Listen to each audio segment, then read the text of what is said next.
Peta kekuasaan global sedang digambar ulang, dan doktrin politik luar negeri Indonesia bebas aktif sedang diuji. Ini tergambar dari situasi geopolitik di kawasan Laut Cina Selatan dan ASEAN yang semakin memanas. Ketegangan di kawasan ini bukan lagi sekadar sengketa batas laut, tapi sudah merambah ke perebutan pengaruh strategis antara kekuatan raksasa. Awal April tahun 2025, dikabarkan bahwa Rusia sedang membujuk Indonesia terkait pembangunan pangkalan militer di Papua. Tentu saja ini mengkhawatirkan, mengingat Amerika Serikat sedang menambah kehadiran armada militernya di Filipina dan memperkuat jaringan militernya bersama Australia dan Inggris. Sedangkan China semakin agresif memperluas pangkalan militernya di Kepulauan Spratly. Mengingat posisinya secara politis dan geografis berada di tengah pusaran konflik, timbul keraguan. Apakah Indonesia bisa menjaga diri untuk tidak terpeleset dan tidak terjebak dalam salah satu arus kepentingan asing?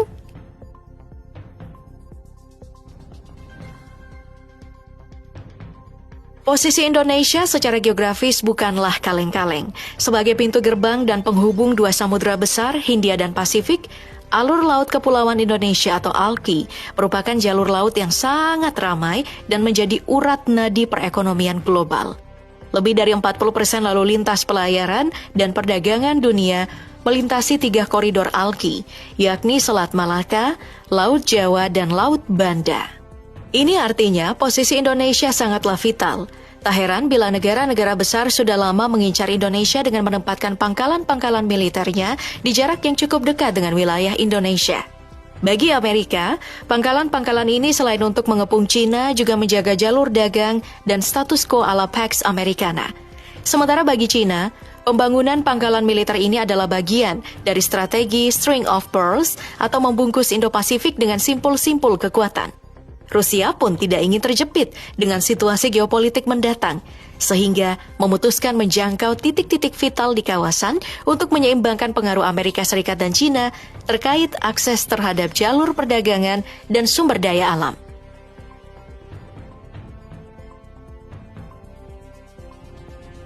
Negara yang paling agresif mengepung Indonesia tentu saja Amerika Serikat yang membangun pangkalan-pangkalan militer Amerika Serikat di kawasan Indo-Pasifik yang tersebar di negara-negara sekutunya. Keberadaan pangkalan-pangkalan ini merupakan bagian dari strategi Amerika Serikat untuk mengontrol Indo-Pasifik dan menjaga pengaruhnya di jalur perdagangan global, terutama Selat Malaka yang menjadi salah satu titik tersibuk dunia. Di Singapura, hanya Amerika menempatkan fasilitas logistik penting di pelabuhan Sembawang dan pangkalan udara Paya Lebar. Kedua pangkalan ini untuk menopang armada ke-7 Angkatan Laut Amerika Serikat dan fasilitas operasional bagi 180 personil Angkatan Udara dan Marinir Amerika Serikat. Pangkalan terdekat lainnya adalah di Pangkalan Subic di Teluk Subic, Zambales, Filipina. Pangkalan seluas 678 km persegi ini menyediakan fasilitas perbaikan, perbekalan, dan istirahat bagi Angkatan Laut Amerika Serikat. Titik penting lainnya adalah Pangkalan Angkatan Laut Guam di Semenanjung Orote sebagai pusat strategis militer Amerika Serikat di Pasifik Barat. Ini merupakan markas Komandan Skuadron Kapal Selam 15 dan Satuan Perang Khusus Angkatan Laut, serta menjadi rumah bagi USS Frank Cable.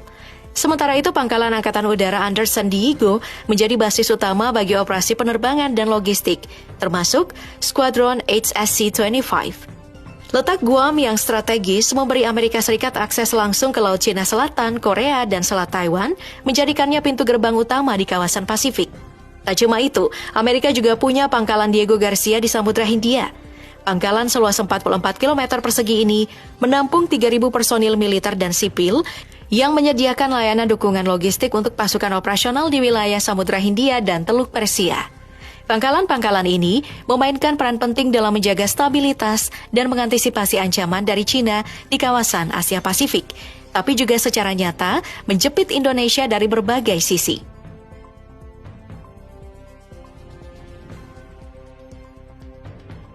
China pun tak tinggal diam. Tidak tanggung-tanggung, mereka membangun tempat di gerbang wilayah Indonesia yakni di Laut Natuna Utara. Tepatnya di Fairy Cross Reef yang hanya berjarak 700 km dari Natuna.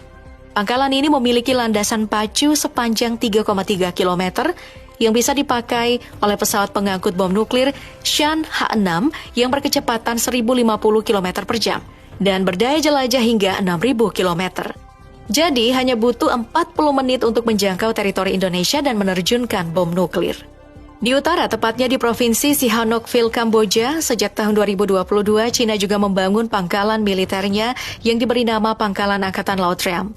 Citra satelit menunjukkan pesatnya pengembangan kawasan seluas 190 hektar tersebut yang diyakini berisi fasilitas militer yang mencakup hanggar perahu patroli, gudang amunisi, dan menara pengawas. Diperkirakan, 1.315 personil Angkatan Laut Kamboja dan 760 militer Cina ditempatkan di sana, lengkap dengan sistem pertahanan pantai yang dibekali meriam otomatis 76 mm, serta peluncur peluru kendali anti kapal. Pangkalan ini mendampingi fasilitas militer lain Cina di Zamora Reef di Kepulauan Spratly, yang dibangun untuk memperluas patroli dan pengaruh di Laut Cina Selatan, wilayah sengketa dengan Filipina dan Vietnam. Fasilitas ini memiliki landasan pacu 3.000 meter, hanggar pesawat patroli dan helikopter, radar 360 derajat, sistem elektrooptik, peluncur rudal permukaan ke udara, dan pertahanan anti-drone. Di darat terdapat gudang amunisi, depot bahan bakar, fasilitas medis, bunker komando, jaringan satelit, serta antena komunikasi siluman untuk mendukung logistik dan operasi. Pangkalan ini memperkuat kehadiran militer Cina di kawasan strategi tersebut.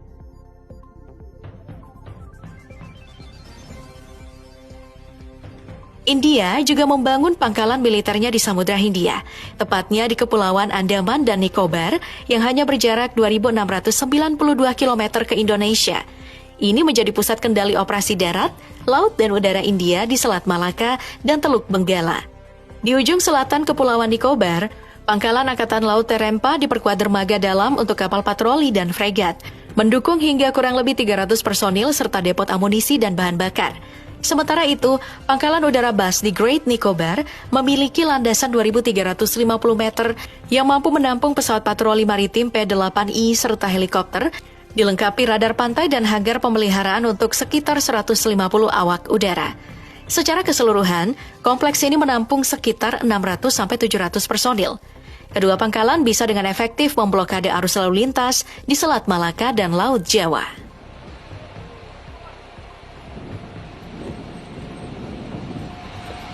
Lalu ada Pangkalan Darwin seluas 110 hektar di Australia Utara.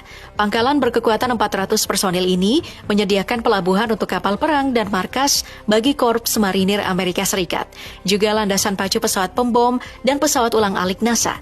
Posisinya hanya berjarak 720 km ke Provinsi Nusa Tenggara Timur. Hanya butuh 20 menit bila sebuah F-22 Raptor dilepas dari pangkalan ini.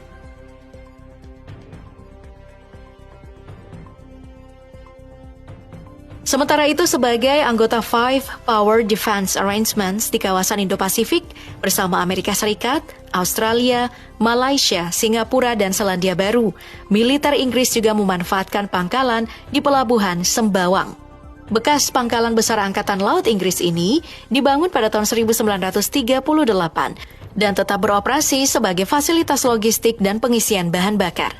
Meskipun personilnya hanya 30 orang, namun perannya sangat strategis, terutama karena terletak di dalam kawasan Sembawang Naval Shipyard yang memberikan akses strategis ke Selat Malaka.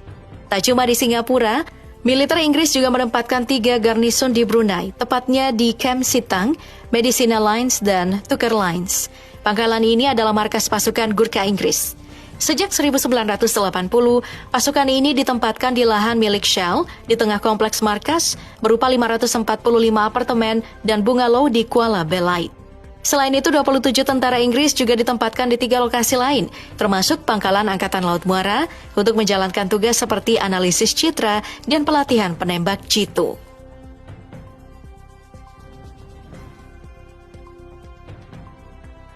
Tak cuma China dan Amerika Serikat beserta sekutunya yang punya rencana di kawasan ini. Awal April ini, Rusia secara resmi meminta izin kepada Indonesia untuk menempatkan pesawat pembom jarak jauh seperti Tu-95 di Pangkalan Udara Manuhua Biak, Papua. Rencana ini diduga melibatkan pembangunan fasilitas militer pendukung, bukan sekadar parkir pesawat. Tujuannya adalah memperluas pengaruh militer Rusia di Asia Pasifik, menyeimbangkan dominasi Amerika Serikat dan sekutunya, memperkuat kerjasama militer ekonomi dengan Asia Tenggara, serta mengamankan jalur pelayaran strategis dan sumber daya alam Papua. Meski Indonesia membantah, isu ini menimbulkan kekhawatiran di negara tetangga seperti Australia, yang menilai langkah tersebut bisa memicu ketegangan geopolitik di kawasan.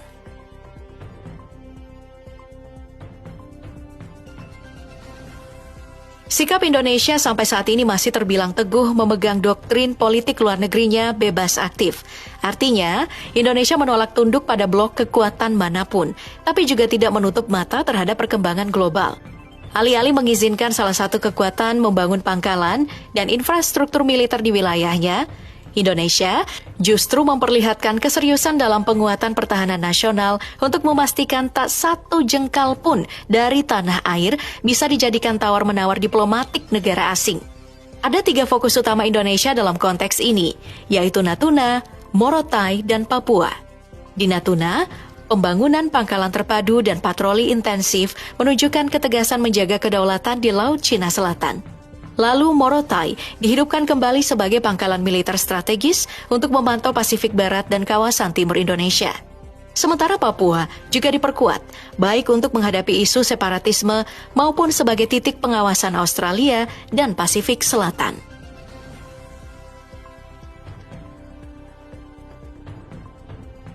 Kawasan ASEAN termasuk Indonesia sudah terlanjur menjadi papan catur perebutan pengaruh antar kekuatan besar.